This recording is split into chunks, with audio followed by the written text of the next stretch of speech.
Hello, and welcome to the Data Engineering Podcast, the show about modern data management. When you're ready to build your next pipeline and want to test out the projects you hear about on the show, you'll need somewhere to deploy it, so check out our friends over at Linode. With their managed Kubernetes platform, it's now even easier to deploy and scale your workflows, or try out the latest Helm charts from tools like Pulsar, Pachyderm, and Dagster.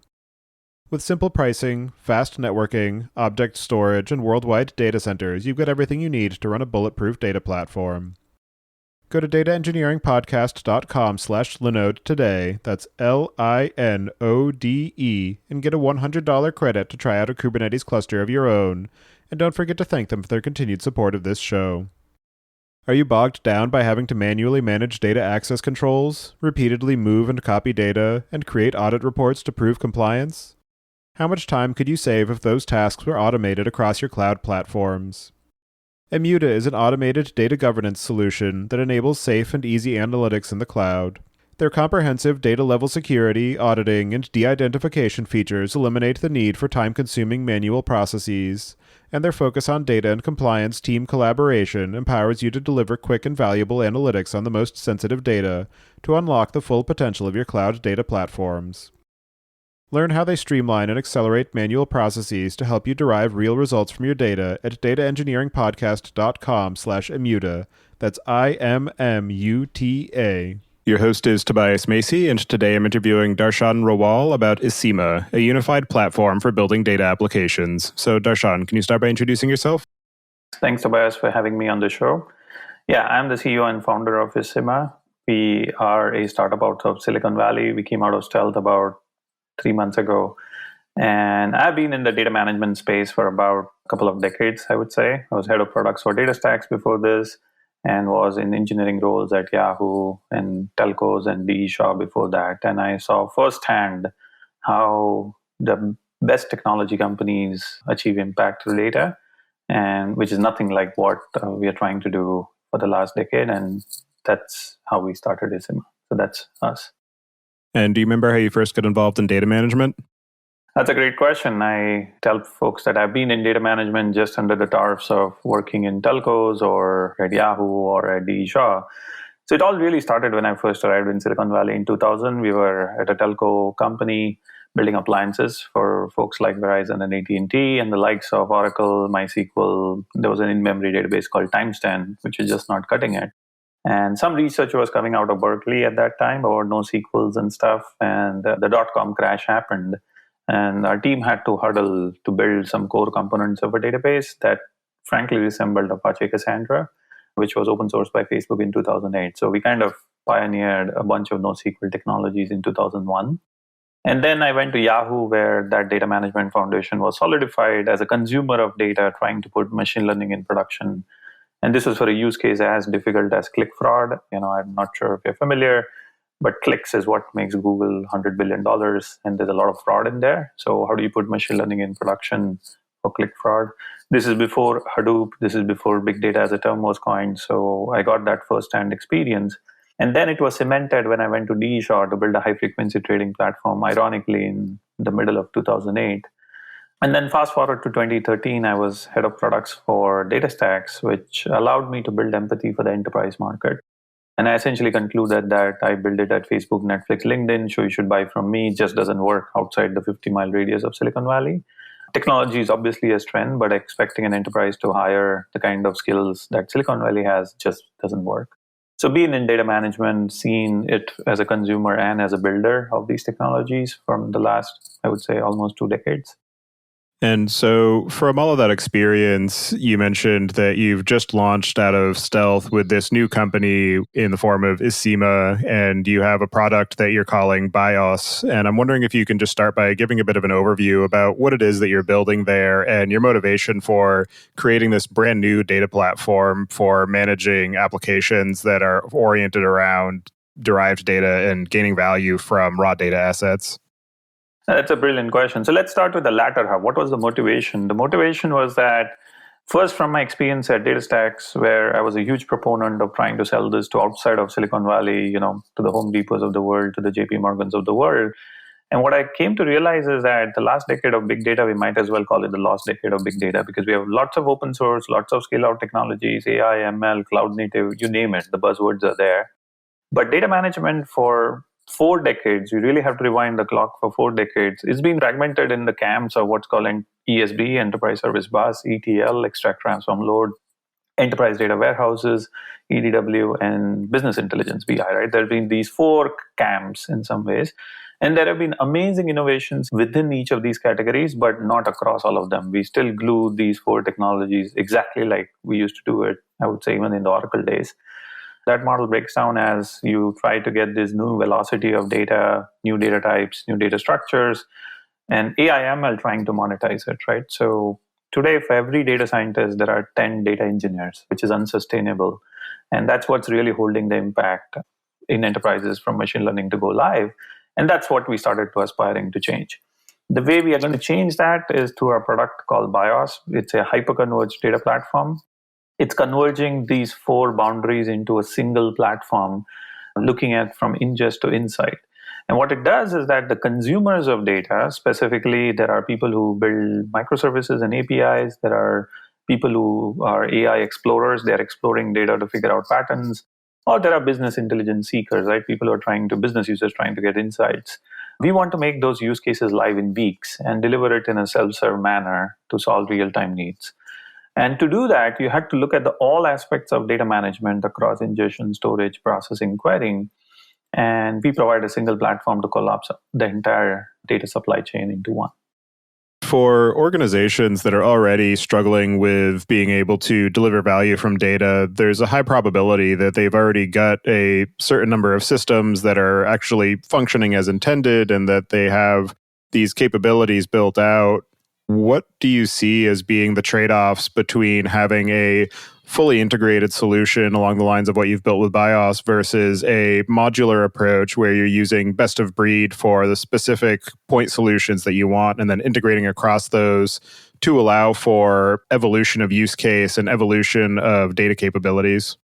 That's a great question, Tobias. And I always give this example. The difference is really between taking photo with an iPhone versus having an SLR camera to take your photo, having a Sony Walkman to listen to your music, and a real phone to make phone calls, right? And, I enjoy taking photos with an SLR camera, and I have a significantly expensive SLR camera. I am in the minority, right? I mean, most people are using iPhones today, and iPhones are getting better and better and better at that. So it really boils down to that difference. And it goes to where the effort is spent, the enterprise, right? A modular approach will require you to integrate these best-of-breed solutions. You have to manage the OpEx, the CapEx, the governance individually. And then there is a promised benefit that each of these individual modular components will give you lots of features for a off case where you would need those features, right? So there are cases where that might be worthwhile in certain scenarios. But in 9 times out of 10, as the world has shown us, when you start converging it, you're really looking at the 20 to 30% of the features across the value chain rather than specific features within each specific modular component. So that's really where the trade-offs boil down to. And because of the convergence that we bring to the table, we can provide very clever capabilities that were unheard of before. For example, how would you do real-time things that traditionally you wouldn't do it because there were silos of these 4 components. So that's what it boils down to. For people in organizations who do have those existing data solutions deployed and in production, what are the capabilities for the BIOS platform for being able to integrate with that existing infrastructure? And what are the pieces of that platform that are going to be directly replaced versus just augmented? So first, let's start with what we augment, right? So we do not claim to build any smart machine learning model to make your business run better. We don't believe that is right. We believe that the customers know how to run their business models better. So we are very complementary to how you build your ML model, deploy it in production, impact your business case, right? So the data app building portion of it is up to you, the customer. But what we claim to be is the best central nervous system for data from ingest to insight, right? What that means is, now, whether it's an IoT sensor, whether it's an app, whether it's files from where you're sourcing your data, all the way to getting this data into the hands of a data scientist or an API developer or a business user. That's what we take pride on. So that's what we kind of replace versus complement. And even in the data management space, it's not like we do it sort of right off the bat. So we take a lot of care in terms of going with greenfield use cases. None of these technologies that enterprises have invested in will get replaced overnight. We start with a greenfield use case, we show the value upfront, then we go to the next use case and next use case. And then if IT wants to look at it as a general purpose architecture for their IT architecture, they're more than welcome to. But we start with a use case specific approach rather than a tool specific approach. And so in terms of the use cases that Isima is going to enable, what are some examples of workflows that would be previously impractical or require too many resources or too much time to implement with alternative architectures? The key use case that it enables is, and even we are surprised with that, is that one data analyst can make real-time learning for use cases like churn prediction, supply chain optimizations live. We are use case agnostic, we are industry agnostic, we're a horizontal data platform. But what we really enable is that enterprises do not have the skill sets that a Facebook or a Google has. And while there are lots of aspirations to train people to become data scientists and whatnot, what is really necessary is today, how do we deliver impact, right? And what we make it possible is one data analyst, somebody who has 3 to 4 years of experience out of college, somebody who knows SQL, somebody who is able to sort of look at patterns of the data. How can that person do real-time data engineering, ingest the data, clean the data, curate the data, make it ready to be used by himself or herself in a self-serve manner, build a model, tweak the model, change schemas, do all the data operations of part of it, and then deploy that model in production, right? So that's what we really make it possible. And by the way, we make it possible in a real-time manner, right? So you don't need to worry about too many of long delays and whatnot. And this has been impractical before. First of all, real-time itself is considered very expensive or hard. And then saying that you would be able to do it with one data analyst, not even a data engineer, is something that we truly unblock. So I'm wondering if you can dig a bit more into the actual architecture of Isima and some of the ways that it's able to achieve that self-service capacity. So it all boils down to looking at the architecture end to end, right? As I said, you really have to rewind the clock back to sort of the 3 eras of data, right? We're living in the cloud native world. Before that, we had the open source big data world. And before that, we had the pre-big data world. And we looked at all 3 of them and we said, okay, so how does data get transformed and moved around for the consumers of data? How have the consumers and the applications of data changed? And finally, how is the deployment paradigm changing, right? And when you look at those, data platforms don't live in its own vacuum. They are impacted by and they impact these other 3 ecosystems. And so we looked at all 3 of them and we said, let's start at the source of the data. From the source of the data, what are the set of steps that I have to do to make that data available across a variety of use cases? And we chisel that down into a bunch of common primitives that allows people to onboard data sets within an enterprise or outside an enterprise fairly quickly. And it requires you to think about this fundamental 4 paradigms, which is there is an enterprise service bus, which is used for certain use cases. There is an ETL, which is used for certain use cases. And some folks like to talk about ETL versus ELT. We believe it's a lie because you're doing some other things within the transform stage. Then you have EDW, which is the data warehouse where you will structure the data for analytical queries. And then you have BI. And when you collapse all of them together, what you see is this amazing convergence emerge for most customers. And for them, this is the best perfect solution. This also means that we are not trying to compete on every single capability of every single component. What we're trying to do is provide a single layer across all 4 of them.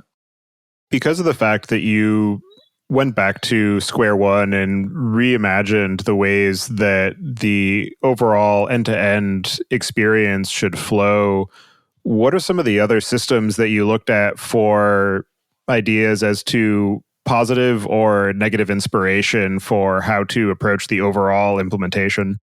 That's a great question, right? So we did something pretty unique. While we have a very strong team in terms of technology and everything else, we have built our own NoSQL databases and all of it. We listen to the market. We spend a lot of time speaking to customers across the spectrum. And the inspiration that we really got was Nutanix, which is an infrastructure company. And what they did was, ironically, they started in 2008. They went against the cloud world and they said, we're just going to converge compute, storage, and network into a simple platform because an enterprise doesn't need scale. Enterprise needs a simple button. So that was our positive inspiration. The inspiration that we did calibrate was obviously because we came from a world of scale. We said, initially we started talking to lots of big customers, and this is where you have to be careful about who you speak with. And the big customers obviously were interested in scale problems and all of it. But what we realized is that scale is an illusion, right? At least when you think from a hardware and systems perspective.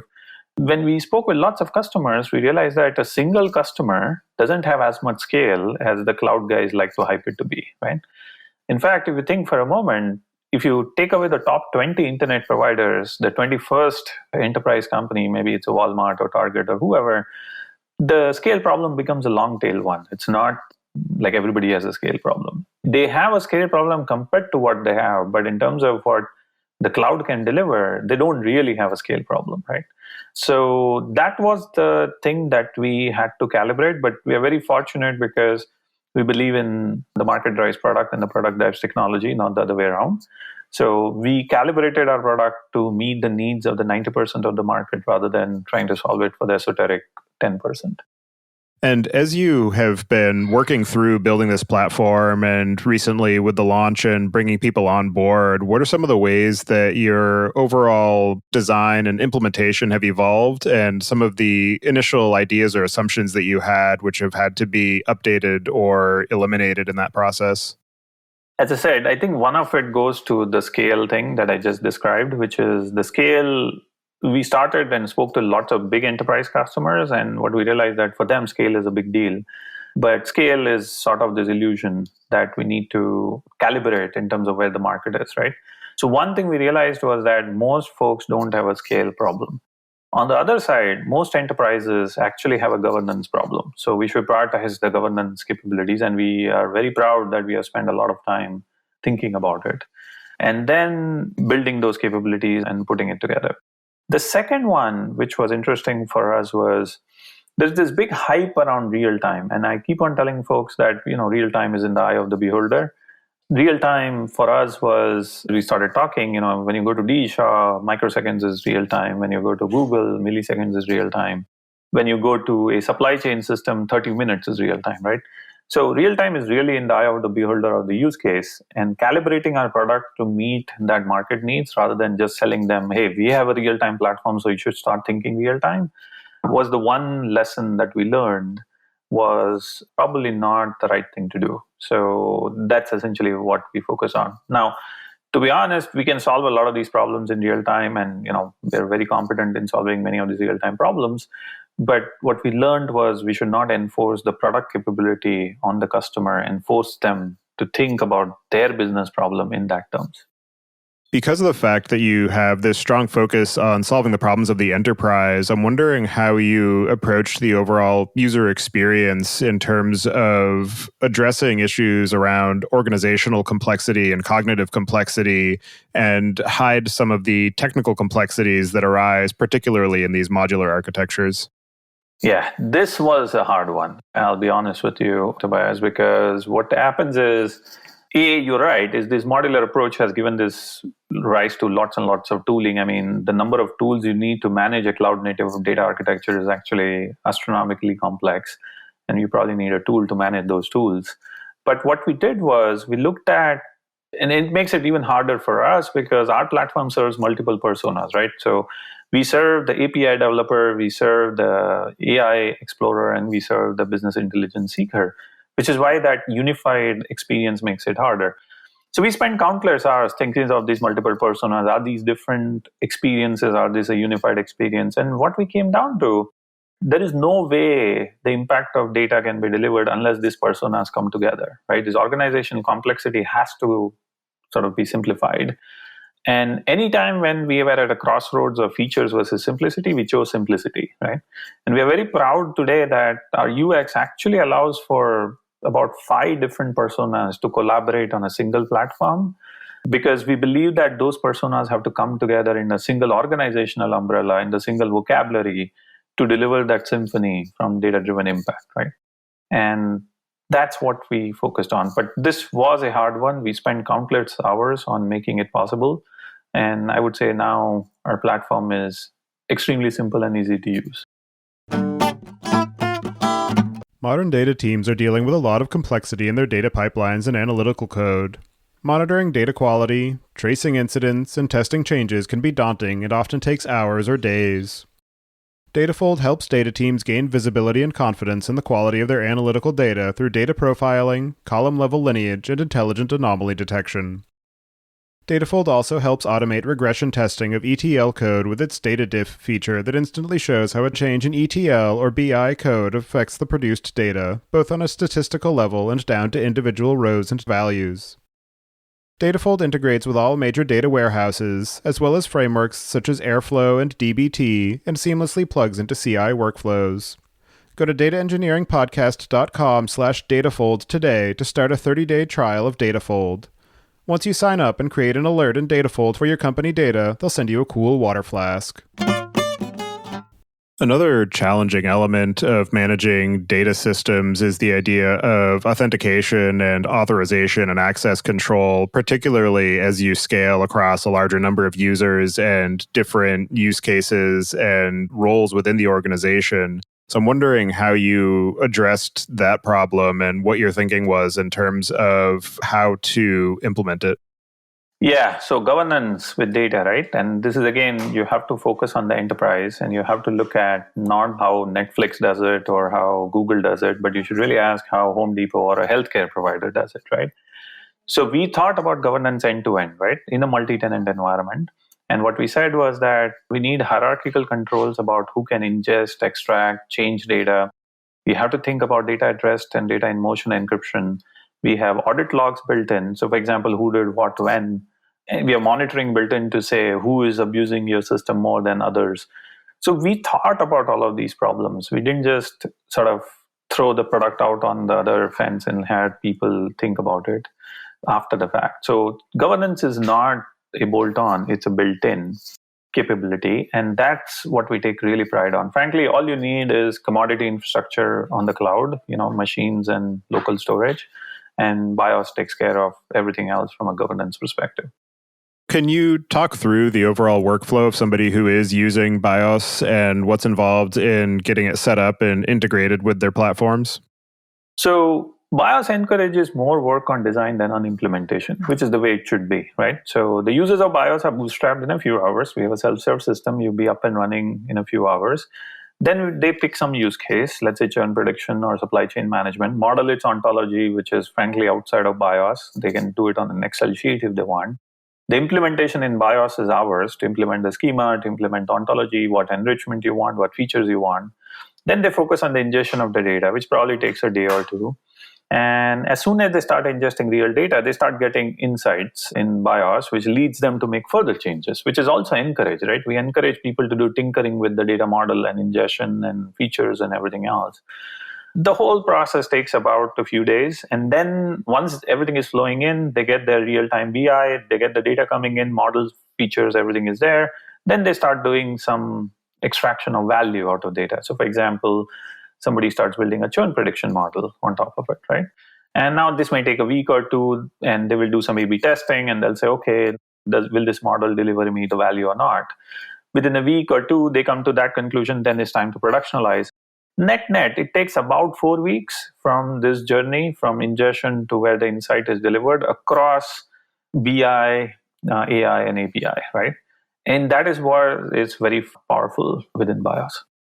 For the overall lifecycle of data, how does BIOS handle the overall management of that? Is it something where once it enters into BIOS, it then becomes owned by that platform? Or is it something where you leverage other source systems and then BIOS is there for being able to handle all of the integration and analytics?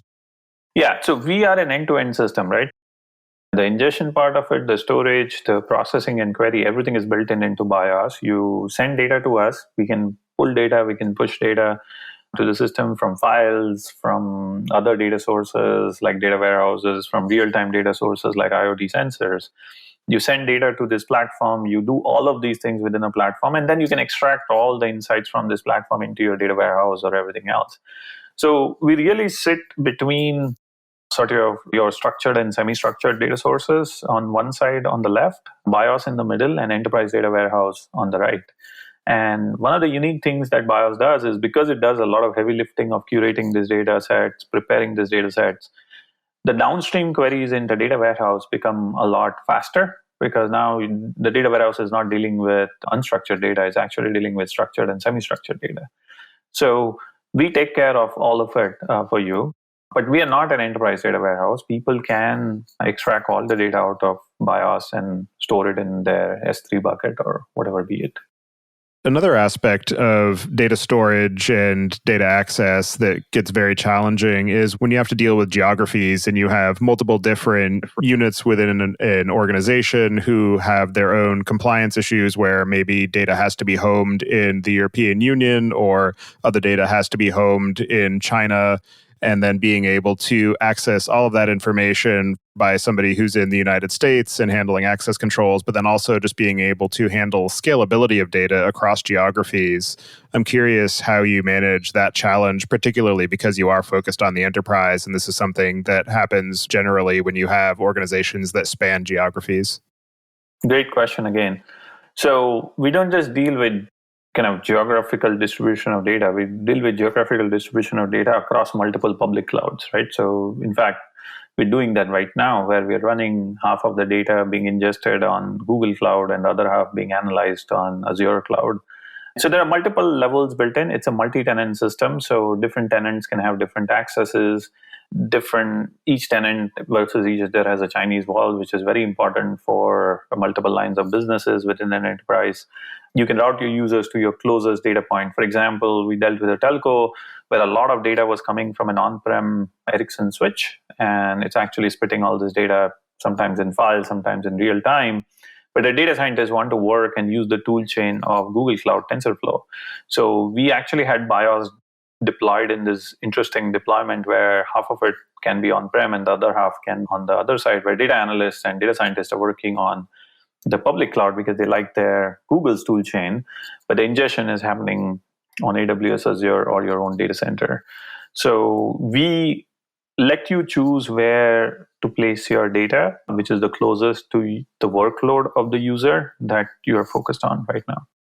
For people who are using BIOS, what have you found to be some of the most interesting or innovative or unexpected ways that they've employed it? Yeah, the biggest one for us was when we started this journey, we wanted to make the life of a data engineer simple, right? So 2 years ago, when we started this, we were working with an e-commerce player and a couple of data engineers, very young folks, 2-3 years out of college. They onboarded 80 data sources in a matter of 8 weeks, and we were completely blown away. And they had everything on the planet, right? Like they had the Kafkas of the world and enterprise data warehouses, they had columnar data stores, everything. We wanted to make that simpler. So we were very surprised that, wow, so we could actually achieve that impact with BIOS. And this was 2 years ago. But what totally blew us away was what happened recently with us, where instead of a data engineer, it became a data analyst, right? And initially, this tool was for engineers who are hardcore software engineers. But now this tool became something for a data analyst. It was so easy that a product and a data analyst can onboard data sources, curate it, clean it, prepare it, consume it, build a model, put it in production, tweak it constantly, a fully self-serve experience.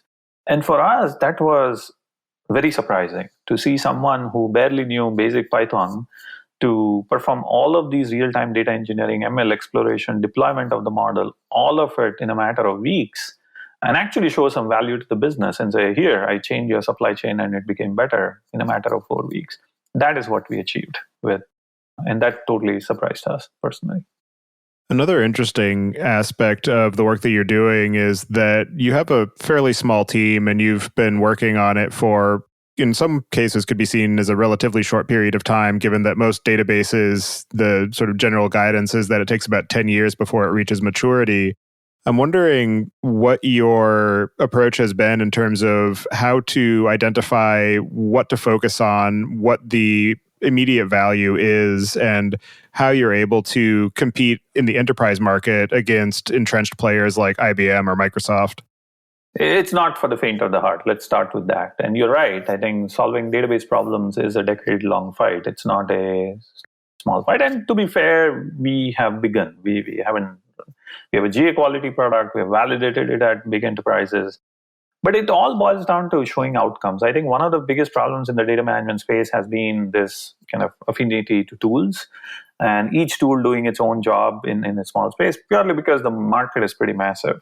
But we believe that outcomes matter, right? At the end of the day, outcomes matter. And that problem has become worse in the age of AI and machine learning, but we are still keeping on building these ETLs, ESBs, EDWs, and BI to put ML in production.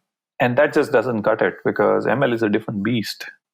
And that's why I go back to asking folks that, ask your vendor, how many folks do they have who have put ML in production? Not ML in theory, not experimented with it on Coursera or wrote a blog on it, but actually put ML in production, which saved or made money. And there are very few who have done that extremely well at scale. And we are fortunate to have that kind of a team who has done this. And after seeing that, we realized that what is required for this market is simplicity. It's not yet another stream processing, real-time ETLing tool. What is required is absolute simplicity for applications to go live. And so we always focus on listen to the market and the customer, figure out a way to make their life better, to make data-driven impact in front of business, right? And that's what has been our strength. And that's the only way that you can compete against the entrenched base, as you rightfully said, of IBM and Microsoft. Now, we have to be cautious here that obviously we can't compete with them on the same turf, because they have infinite marketing dollars and we don't, even though we have a light years better product. That's why we are focused on use cases and saying, let's make use cases live. Let's not fight on technology outcomes. Let's fight on business outcomes. And if the business outcomes win, then that's the only way that we can succeed. It's also worth digging more into the fact that because of the way that you've architected this system and some of the user experience, it's allowed you to target folks like data analysts or data scientists who have a lot of context on what problems to solve and what information they might need to solve that, but not necessarily as much expertise in terms of optimizations for data formatting or handling things like sharding or partitioning, and being able to maintain an overall health of the source data and the aggregated data over a longer period of time. So I'm wondering how you have approached education of those end users to be able to surface those types of problems at the appropriate time, and what are the capabilities for being able to hide some of those elements because of the ways that the system is structured? Yeah, that's a brilliant question. So number one, you need to hide a lot of those things, right? Because the consumers of data don't care about how data is sharded or is my third copy of data not available, and all of that stuff. The system has to become as autonomous as it gets from an operational perspective, the security, the governance, and all of it. So that's the first part. The second part, which we are discovering as we go along, is that because we have made it so simple for the consumers of data to onboard data sources and play with it and all of that, sometimes with great power comes great responsibility, right? So you need to build the checks and balances in the product to say that I'm not going to let you do this, right? And here is why. So we recently started introducing some of those capabilities where some of our customers were using this in an extremely abusive way. And, our system was able to handle it because, the upstream system, they had a Kafka cluster which was sending data to us. And, the Kafka cluster would keep on going down because of Zookeeper going down and all of it. And then we had to take 10x the load on top of us. And now our system was architected to take that 10x load, but it was so good that it almost became a sort of, they got used to the fact that it's okay, if the upstream system goes down, because BIOS can handle it. So what we did was we introduced some alerting capabilities where we would actually tell the customers, hey, your upstream system is down. And it's okay if you want to hit us hard. And I know we can take on 3x, 4x load. But if you're going to take this and make it a norm, then you probably just want to think about it that 10x perspective. That was one thing. And the second thing was they started using our real-time system more like a warehouse to do exploratory queries, which is also fine in our system. We just kind of quarantine that SLA across a different copy of data. But we realized that they were doing it and creating a lot of cost issues for themselves, right? Less for us. Frankly, we don't care. If they run a complicated query, it's good for us because we use more compute storage and we get more money paid for it. But we realized that it was not necessary, right? It was not the right thing to do. So we worked with them and said, do you really want to extract raw data for the last 10 days in a real-time manner? And what if you extracted only 6 days of data or even 7 days of data, right? And the price difference would be about 10x difference. So those are a couple of things that come to mind to protect the consumers of data from not worrying about the underlying semantics of the operations, but also at the same time, making them aware when something is not right. And in terms of your own experience of building the BIOS platform and onboarding users and seeing how they're taking advantage of it and the value that they're able to get and just the technological and business challenges that you're facing, I'm wondering what you have found to be some of the most interesting or unexpected or challenging lessons that you've learned in that process. Yeah, the biggest lesson we have learned is that the way Silicon Valley has sold all of these things is really like a hammer looking for a nail rather than figuring out what's the right tool to solve that problem. It starts with empathy. You have to build empathy for the enterprise market. You have to understand that no matter what anybody says, these are cost centers within the CIO organization. There's a huge hyped up demand on data being able to deliver impact, but at the same time, there is also a huge amount of caution, which is what happened with the Hadoop ecosystem. And we need to learn to navigate it. So the biggest lesson was try to solve a problem for them. Don't try to sell your technology, which has to be your strength, but try to solve a real problem for them. Show them that it actually works. And then, you have the chance of helping them grow up the value chain, right? But that was a big lesson for us. It took us some time. I'm very happy that we have reached there where we are very outcome focused. We are not technology focused. With all of this discussion about the value that you've been able to create and that end users have been able to realize, it's often useful to understand what are the cases where BIOS and Isima are the wrong choice and you would be better served with a different technology stack. I would say if you have the same constructs as the top 20 to 30 internet companies in the world, then BIOS isn't for you, right? So if you can hire 1,000 plus engineers to do your data engineering, if you can build your own technology stack, if you can integrate that and somehow glue it together to make it running, then it's not for you. But the honest reality is that most of us are not there, not even Walmart, not even Target, although they think like that they are, but they're not. So BIOS is really for folks who wants to achieve data-driven impact in a very quick period of time rather than getting married to the tool chain. And it all boils down to, we used to say this to Netflix 2013 when they were a consumer of Cassandra. We would say, are you the consumer, are you the watcher of TV or are you the builder of TV, right? Which business are you in? And turns out enterprises are not in the business of data engineering, although they would like to say that. They're in the business of using the data to deliver some business outcome for their business, whether it's supply chain, churn, or whatever. And so for them, BIOS is the right thing. If you're in the data engineering business by yourself, then if that technology is your product, BIOS is not right for you. As you continue to bring on more customers and evolve the system, what are some of the plans that you have for the future of the business and the technology? I always start with listen to the market, listen to the market, listen to the market, and really make customers successful. Those are the two key themes that we are squarely focused on right now. From a product perspective, our goal is to become 10x better than where we are. I believe we have just begun. And this 10x has to be in multiple dimensions. The three that we look at are in ease of use, further make it very easy to use. In terms of time to value, instead of 4 weeks, can we make it into a few weeks? And resources required, right? Can we make ourselves 10x better for our customers and deliver that value to market? Because the market is desperate for that outcome. And are there any particular technical aspects or specific use cases that you have actively decided not to pursue, at least for the time being?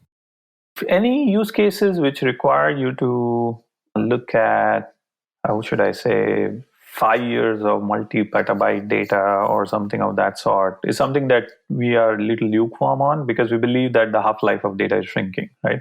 So we believe that the value of data atrophies fairly quickly. So any use cases which require you to look at long-form historical analysis is probably the use case that we would not want to focus on, at least in the short term. And that's essentially what we have decided right now not to focus on.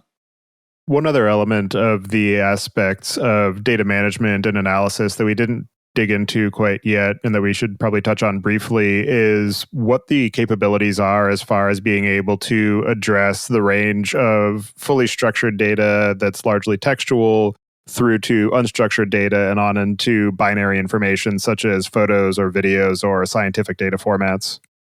Right. So BIOS is squarely focused on structured and semi-structured data. We are not structured on these blob store style binary data.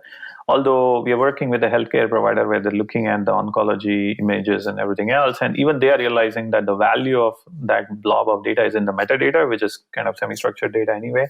So effectively, BIOS is a platform for structured and semi-structured data and for the metadata of binary data. But it's not a platform to store blobs and blobs of data. Are there any other aspects of the work that you're doing at Isima with BIOS and the challenges that you're looking to solve that we didn't discuss that you'd like to cover before we close out the show? Yeah, the only one thing I would say is that whenever we put this proposition in front of our customers, one of the questions we always get asked, we get faced with is disbelief, and like, you're a 16 people company. As you rightfully pointed out, it takes a decade for data management technology to mature. How are you going to succeed in that world? And number two, almost like a disbelief. And our answer to them is always, pick a use case. Let's not get into technology. Pick a use case, assign one engineer who has 2 years of experience out of college, and in 4 weeks, we'll show you the impact, right? And that has what has worked for us. And our self-serve platform is live. You can go to isima.io, register yourself, and play by yourself. And you'll see the difference between what was possible before and what's possible now. Well, for anybody who wants to get in touch with you and follow along with the work that you're doing, I'll have you add your preferred contact information to the show notes. And as a final question, I would just like to get your perspective on what you see as being the biggest gap in the tooling or technology that's available for data management today. Yeah, I personally think that data management has been split in these two worlds of, if you want ease of use, you have to give your data to companies which will make them smarter before they make you smarter, right? So the example is SaaS or cloud native subscription technologies. And I believe that equation needs to reverse. The equation needs to reverse where tooling has to become so easy to use that it makes you smarter before it makes the tool company smarter. And that's something that I'm looking forward to achieving in the next decade. Well, thank you very much for taking the time today to join me and share the work that you've been doing. It's definitely an interesting product and an interesting challenge. So I appreciate you taking the time today, and I hope you enjoy the rest of your day. Thanks a lot, Tobias, for having me on the show.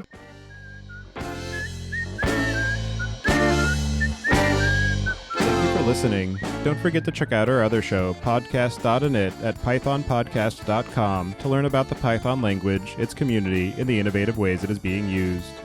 And visit the site at dataengineeringpodcast.com to subscribe to the show, sign up for the mailing list, and read the show notes.